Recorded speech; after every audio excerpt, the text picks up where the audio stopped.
بہت اہم موضوع ہے جس پر ہم خاص طور سے بات کریں گے، وہ یہ کہ اہل کتاب کی مشابہت خصوصاً عیدوں میں اور رہن سہن میں اس کی اسلام میں کیا حیثیت ہے، اور اس بارے میں اللہ کے نبی صلی اللہ علیہ وسلم کا طرز عمل کیا تھا۔ سب سے پہلے اللہ کے نبی صلی اللہ علیہ وسلم نے، سب سے پہلے بات تو یہ ہے کہ اللہ کے نبی صلی اللہ علیہ وسلم نے امت کو پیشگی طور پر اس بات کی خبر دے دی تھی کہ مسلمان اہل کتاب کے یہود و نصارہ کے طریقے پر جائیں گے، ایسا ہوگا۔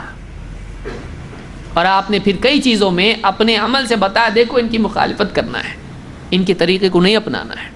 آئیے دیکھتے ہیں وہ کیا روایات ہیں۔ اللہ کے نبی صلی اللہ علیہ وسلم نے فرمایا، لا تترک هذه الامة شيئا من سنن الاولین حتى تأتیہ۔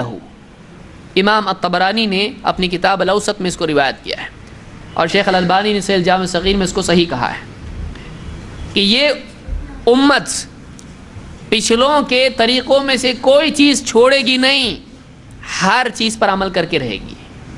یعنی پچھلی جو گمراہ قومیں ہیں، جو برائی ان میں تھی، اس امت میں کوئی نہ کوئی ایسا ہوگا جو ضرور اس پر عمل کرے گا۔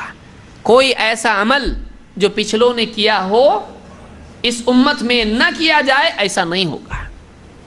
ہر چیز کریں گے، ہر چیز کریں گے۔ اس لیے یاد رکھیں کہ جو قرآن میں پچھلی قوموں کی جو باتیں آئی ہیں، ہم کو غور کرنا چاہیے کہ یہ اس امت میں بھی آئے گا۔ اس سے بتایا کیوں ہم کو؟ اسی لیے بتایا ہے کہ علاج کرنے والے عوام کی نگرانی کریں اور عام آدمی بھی اپنا محاسبہ کرے۔ یہ کہیں یہ چیز ہم میں تو نہیں آئی ہے، اس لیے آپ نے فرمایا کہ کوئی چیز جو پچھلوں کی ہو اس امت میں نہیں آئے گی، ایسا نہیں، آئے گی، آئے گی۔